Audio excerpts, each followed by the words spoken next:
എല്ലാവർക്കും നമസ്കാരം. ഞാൻ രഞ്ജിത്ത് ആർ.കെ. തഴവ. എല്ലാവർക്കും ഒരു പുതിയ ക്ലാസ്സിലേക്ക് സ്വാഗതം. LP-UP പരീക്ഷയ്ക്ക് തയ്യാറെടുക്കുന്നവരാണോ നിങ്ങൾ? ഒരു പരീക്ഷ കഴിഞ്ഞു, ഇനി ഒരു പരീക്ഷ വരാൻ പോകുന്നു. നിങ്ങൾ ഇംഗ്ലീഷിലൊരു പ്രോവർബ് കേട്ടിട്ടുണ്ടോ?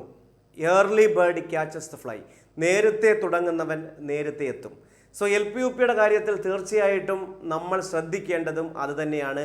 എത്രയും വേഗത്തിൽ അടുത്ത LP-UP ആണോ നിങ്ങളുടെ ലക്ഷ്യം? അങ്ങനെയാണെങ്കിൽ നിങ്ങൾ നേരത്തെ തന്നെ പഠനം തുടങ്ങേണ്ടതായിട്ടുണ്ട്. അതുകൊണ്ട് തന്നെയാണ് എൻട്രിയിൽ LP-UPയുടെ നോർമൽ ബാച്ചുകളും മെൻറ്റർഷിപ്പ് ബാച്ചുകളും ആരംഭിച്ച് കഴിഞ്ഞിരിക്കുന്നത്.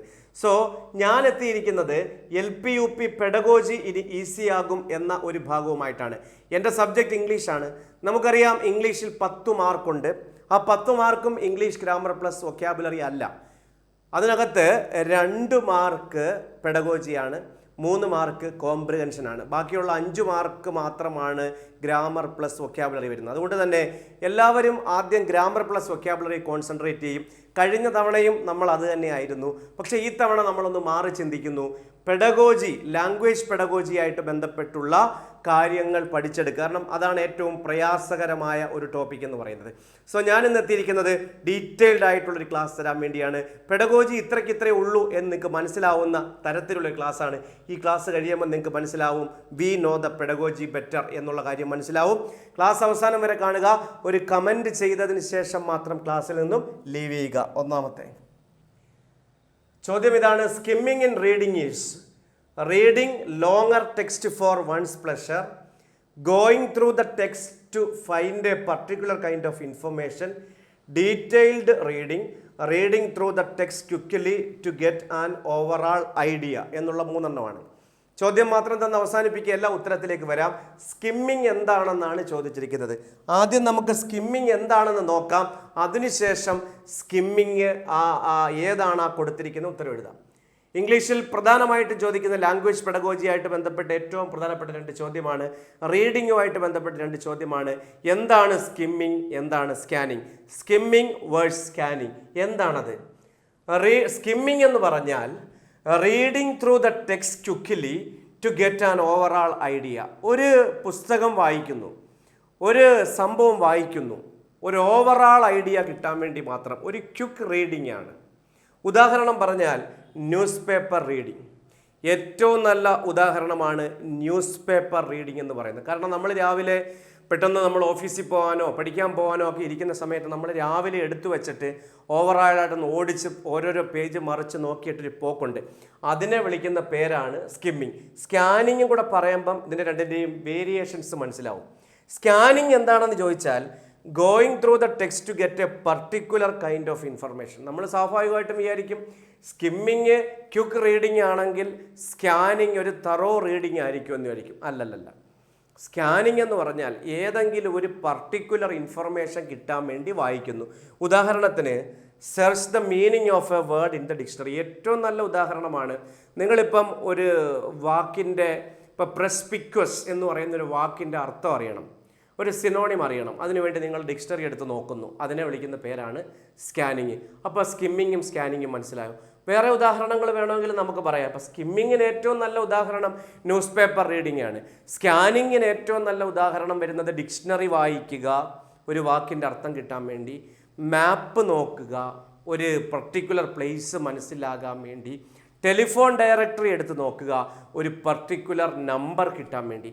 അതിനെ വിളിക്കുന്ന പേരാണ് scanning. So this is the difference between skimming and scanning.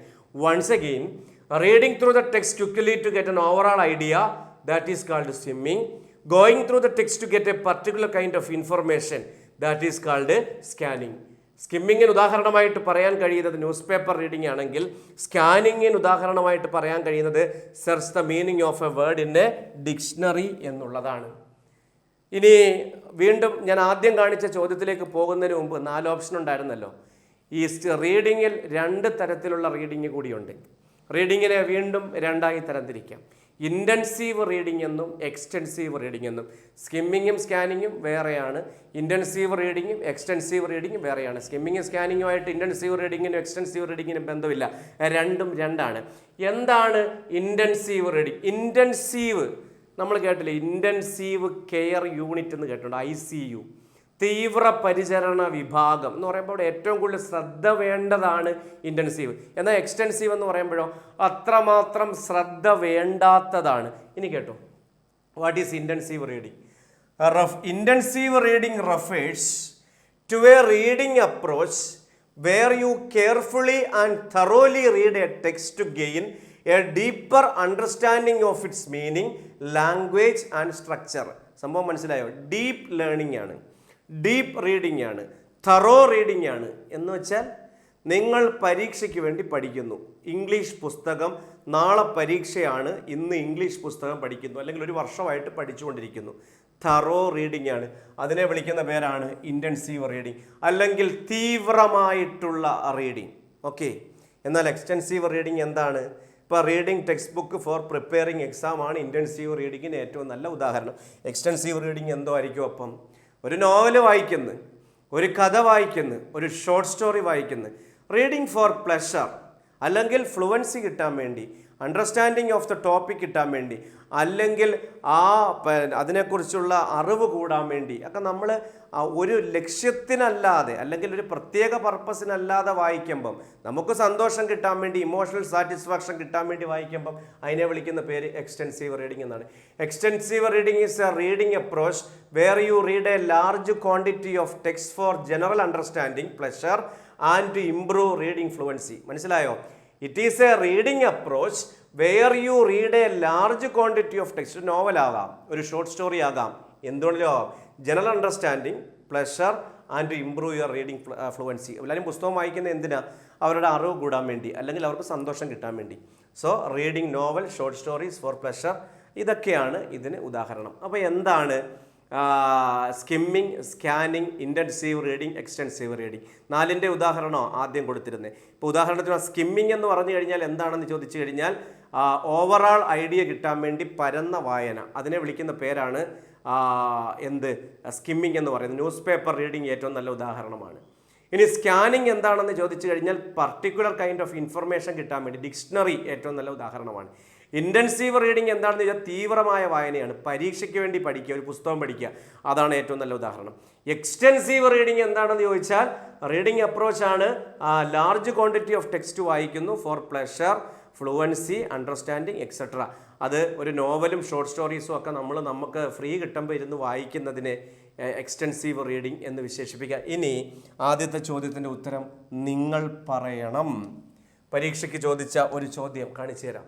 Skimming in reading is, നിങ്ങൾക്ക് വിട്ടുതരുന്നു, reading longer text for one's pleasure, going through the text to find a particular kind of information, detailed reading, reading through the text quickly to get an overall idea. Answer കണ്ടുപിടിക്കും. നിങ്ങൾ answer കണ്ടുപിടിച്ചിട്ട് നിങ്ങൾ തന്നെ പറ. Skimming എന്ന് പറഞ്ഞാൽ reading through the text quickly to get an overall idea, അതായത് newspaper reading. ഇനി ഓരോന്നും എടുത്തു പറ, എന്താണെന്ന് പറ. Reading longer text for one pleasure, extensive reading. Going through the text to find a particular kind of information, scanning. Detailed reading, intensive reading. ഓക്കെയാണോ? തീർന്നില്ല, ഒരു ഭാഗം കൂടെ പഠിപ്പിച്ചിട്ടേ ക്ലാസ് അവസാനിപ്പിക്കുന്നുള്ളൂ. അതിനെ വിളിക്കുന്ന പേര് ഇൻട്രിൻസിക് മോട്ടിവേഷനും എക്സ്ട്രിൻസിക് മോട്ടിവേഷനും. എന്താണ് ഇൻട്രിൻസിക് മോട്ടിവേഷൻ, എന്താണ് എക്സ്ട്രിൻസിക് മോട്ടിവേഷൻ എന്ന് നമുക്ക് പറയാം. അതിനു മുമ്പ് പതിവ് പോലെ തന്നെ പരീക്ഷയ്ക്ക് ചോദിച്ചൊരു ചോദ്യം നിങ്ങളെ പരിചയപ്പെടുത്താം. An example of intrinsic motivation: maintaining A beautiful garden because you enjoy planting and watch it's grow. നിങ്ങളൊരു ഗാർഡൻ വീട്ടിൽ ഉണ്ടാക്കുന്നു, അവിടെ പ്ലാന്റ്സ് ഒക്കെ വെച്ച് പിടിപ്പിച്ച് വളർന്നു വരുമ്പോൾ കാണുന്നൊരു സന്തോഷം, പൂ വിരിയുമ്പോൾ കാണുന്നൊരു സന്തോഷം, അതാണോ intrinsic motivation? Helping others, hoping for praise from others. മറ്റുള്ളവരെ സഹായിക്കുന്നു, ആൾക്കാരെ കാണിച്ചുകൊണ്ട് സഹായിക്കുന്നു, മറ്റുള്ളവരുടെ പ്രശംസ കിട്ടാൻ വേണ്ടി. Work in the office for money, ഒരു സ്ഥലത്ത് ജോലി ചെയ്യുന്നു പണം കിട്ടാൻ വേണ്ടി. Participate some activities for awards, award കിട്ടാൻ വേണ്ടി ചില ആക്ടിവിറ്റീസിൽ പങ്കെടുക്കുന്നു. ഇതെല്ലാം ഈ 3 BCD എക്സ്റ്റേണലാണ്. എന്താണ്? എക്സ്റ്റേണൽ ആയിട്ടുള്ള അവാർഡും മറ്റുള്ളവരെ തൃപ്തിപ്പെടുത്താനും വേണ്ടിയുള്ളതാണ്. എന്നാൽ ഇതെന്ന് പറഞ്ഞാൽ എന്താണ്? ഒരു ഗാർഡൻ മെയിൻറ്റെയിൻ ചെയ്തൊരു പ്ലാന്റ് വളർന്നൊരു പൂവാകുമ്പോൾ അത് കാണുമ്പോൾ സ്വയം ഇമോഷണൽ സാറ്റിസ്ഫാക്ഷന് വേണ്ടി ചെയ്യുന്നു, സംഭവമൊന്നുമില്ല. ഇതാണ് ഇൻട്രിൻസിക് മോട്ടിവേഷൻ. ബാക്കിയെല്ലാം എക്സ്ട്രിൻസിക് മോട്ടിവേഷനാണ്. പറഞ്ഞുതരാം, ഡെഫിനിഷൻ പറയാം. അതിന് മുമ്പ് സിമ്പിളായിട്ട് പറയാം കേട്ടോ. നിങ്ങൾ ജിമ്മിൽ പോകുന്നു. നിങ്ങളിൽ എത്ര പേര് ജിമ്മിൽ പോകുന്നുണ്ട്? കുറച്ച് പേര് ആരും അറിയാതെ ജിമ്മിൽ പോകുന്നു, വർഷങ്ങളായിട്ട് ജിമ്മിൽ പോകുന്നവരുണ്ട്, ആരോടും പറയാറില്ല, ഒരു ഫോട്ടോ പോലും എടുത്തിടാറില്ല. ആരോഗ്യം സംരക്ഷിക്കാനും സ്വയം തൃപ്തിപ്പെടുത്താനും ജിമ്മിൽ പോകുന്നു. അതിനെ വിളിക്കുന്ന പേര് ഇൻട്രിൻസിക് മോട്ടിവേഷൻ. അത് ഇൻറ്റേർണലാണ്, ഇൻഡിവിജ്വലിനുള്ളിൽ നിന്ന് വരുന്ന ഒരു മോട്ടിവേഷനാണ്. എന്നാൽ നിങ്ങൾ ഒരു ജിമ്മിൽ പോയി 3-ാമത്തെ ദിവസം മുതൽ നാട്ടുകാരെ കാണിക്കാൻ വേണ്ടി റീൽസ് എടുത്ത് ഇൻസ്റ്റഗ്രാമിലിടുന്നു, 6 പാക്ക് വരുമ്പോൾ ഫോട്ടോ എടുത്തിടുന്നു, മറ്റുള്ളവരുടെ പ്രശംസ കിട്ടാൻ വേണ്ടി നിങ്ങൾ ജിമ്മിൽ പോകുന്നു. നിങ്ങളുടെ ആരോഗ്യമാണ് എങ്കിൽ പോലും മറ്റുള്ളവരെ തൃപ്തിപ്പെടുത്താൻ വേണ്ടി പോകുന്നു. ഇതിനെ വിളിക്കുന്ന പേര് എക്സ്ട്രിൻസിക് മോട്ടിവേഷൻ ആണ്. ഇനി പറ, എന്താണ് ഇൻട്രിൻസിക്, എന്താണ് extrinsic? Intrinsic motivation comes from within an individual.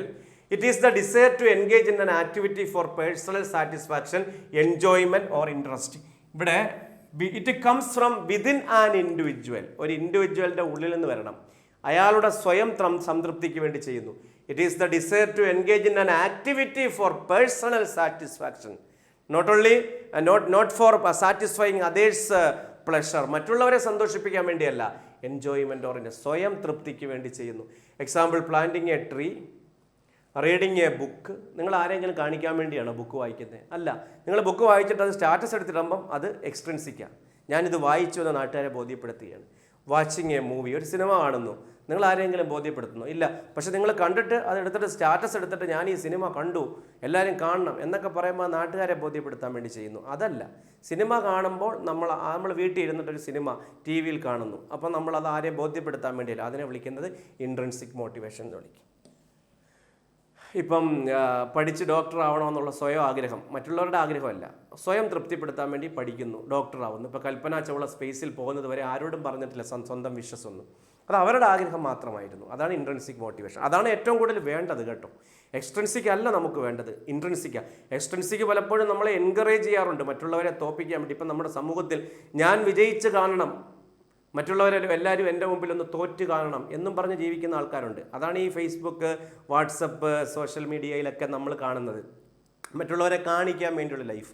സ്വയം തൃപ്തിപ്പെടുത്താൻ വേണ്ടി ഒന്ന് ജീവിച്ച് നോക്ക്. That is intrinsic motivation. Extrinsic motivation comes from external factors. മറ്റേത് ഇൻഡിവിജ്വൽ ആയിരുന്നെങ്കിൽ ഇത് എക്സ്റ്റേണൽ ഫാക്ടേഴ്സ് ആണ്, പുറമേ നിന്ന് വരുന്നതാണ്. It is a desire to engage in an activity for rewards, പ്രതിഫലത്തിന് വേണ്ടി, റെക്കഗ്നിഷൻ, അംഗീകാരത്തിന് വേണ്ടി, ഓർ അവോയ്ഡൻസ് ഓഫ് പണിഷ്മെൻറ്റ്, അല്ലെങ്കിൽ ശിക്ഷ കിട്ടാതിരിക്കാൻ വേണ്ടി, ബാക്കിയുള്ളവരുടെ പണി കിട്ടാതിരിക്കാൻ വേണ്ടി നമ്മളവരെ കാണിക്കാൻ വേണ്ടി ചെയ്യുമ്പോൾ അതിനെ വിളിക്കുന്നവർ എക്സ്ട്രിൻസിക്കാണ്. A student studies hard to get good grades and please their parents. ഒരു പയ്യൻ അവൻ്റെ അച്ഛനെയും അമ്മയും അല്ലെങ്കിൽ സന്തോഷിപ്പിക്കാൻ വേണ്ടി നല്ല മാർക്ക് മേടിക്കുന്നു. മറ്റുള്ളവർക്ക് വേണ്ടി ചെയ്യുമ്പോൾ, മറ്റുള്ളവർ ചിലപ്പോൾ നമുക്ക് വേണ്ടി തന്നെ ആയിരിക്കാം, പക്ഷെ മറ്റുള്ളവരുടെ അംഗീകാരം കിട്ടണമെന്നോ അവാർഡ് കിട്ടണമെന്നോ മറ്റുള്ളവർ കുറ്റപ്പെടുത്താതിരിക്കാൻ വേണ്ടി ചെയ്യുമ്പോൾ അതിനെ വിളിക്കുന്ന പേരാണ് എക്സ്ട്രിൻസിക് മോട്ടിവേഷൻ എന്ന് പറയുന്നത്. സോ മൈ ഡിയർ ഫ്രണ്ട്സ്, ഇത് ഞാൻ നിങ്ങളുടെ മുമ്പിൽ ഈ ക്ലാസ്സുമായിട്ട് എത്തിയതിൻ്റെ പ്രധാനപ്പെട്ട കാരണം, ഡീറ്റെയിൽഡ് ആയിട്ടാണെങ്കിൽ പോലും പെഡഗോജി, ലാംഗ്വേജ് പെഡഗോജി വളരെ ഈസി ആയിട്ട് പഠിക്കാം. കാരണം ഇത്രയുള്ള കാര്യമുള്ളൂ. ഇനി ജീവിതത്തിൽ ഇത് മറക്കരുത്. What is skimming, scanning, intensive reading, extensive reading, intrinsic motivation, extrinsic motivation പരീക്ഷയ്ക്ക് സ്ഥിരം ചോദ്യമാണ്. എന്താണ്? ഓരോന്നിനും ഓരോ ഉദാഹരണം പഠിച്ചു വെക്കണം. ഇപ്പോൾ സ്കിമ്മിങ്ങിൻ്റെ ഉദാഹരണം ന്യൂസ് പേപ്പർ, സ്കാനിങ്ങിൻ്റെ ഡിക്ഷണറി, ഇൻറ്റൻസീവ് റീഡിങ് നിങ്ങളുടെ textbook, extensive reading novel അല്ലെങ്കിൽ ഷോർട്ട് സ്റ്റോറി. ഇൻട്രിൻസിക് മോട്ടിവേഷൻ എന്ന് പറഞ്ഞാൽ plant a tree, read a book, watch a movie.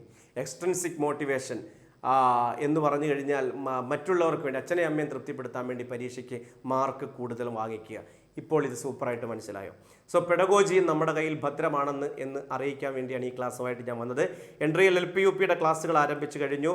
Normal ബാച്ചും mentorship ബാച്ചും ഒക്കെ ഉണ്ട്. ഇംഗ്ലീഷ് കൈകാര്യം ചെയ്യുന്നത് ഞാനാണ്. ഇനി ഞാൻ കോംപ്രിഹെൻഷൻ പാസേജുമായിട്ട് നിങ്ങളുടെ മുമ്പിൽ വരാം. കൂടുതൽ ക്ലാസ്സുകൾ LPUPക്ക് വേണ്ടി യൂട്യൂബിലൂടെ തരണമെന്ന് എനിക്ക് ആഗ്രഹമുണ്ട്. പെഡഗോജി മാത്രമല്ല, കോംപ്രിഹെൻഷനും ഇവിടെ ഭദ്രമാണ്. അതുകൂടാതെ തന്നെ grammar plus vocabulary 5 mark, 5 mark, 3 mark, 2 mark. 5 mark grammar plus വൊക്കാബുലറിയാണ്, 3 മാർക്ക് കോംപ്രിഹെൻഷനാണ്, 2 മാർക്ക് ദാണ്ട് ഈ സാധനങ്ങളാണ്. ഇത് കുറേ ഉണ്ട് പഠിക്കാൻ. ലാംഗ്വേജ് പെഡഗോജിയാണ് ഇംഗ്ലീഷിൽ ഏറ്റവും കൂടുതൽ ചോദിക്കുന്നത്. ഇംഗ്ലീഷുമായിട്ട് ബന്ധപ്പെട്ടായിരിക്കും നമുക്ക് സൂപ്പറായിട്ട് പഠിക്കാം. റീഡിങ്, റൈറ്റിംഗ്, അതുപോലെ സ്പീക്കിംഗ്, ലിസണിങ്, ഇതുമായിട്ട് ബന്ധപ്പെട്ടുള്ള LSRW ആയിട്ടുള്ള ബന്ധപ്പെട്ട ഒരുപാട് കാര്യങ്ങളുണ്ട്. അത് സിമ്പിളായിട്ട് ഞാൻ പറഞ്ഞ് മനസ്സിലാക്കി തരാം.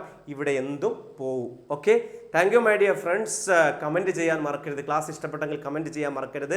ചാനൽ സബ്സ്ക്രൈബ് ചെയ്യാൻ മറക്കരുത്. കൂടുതൽ ആൾക്കാരിലേക്ക് ക്ലാസ് എത്തിക്കാൻ ശ്രദ്ധിക്കുക. Thank you. Bye from Ranjith R K Thazhava.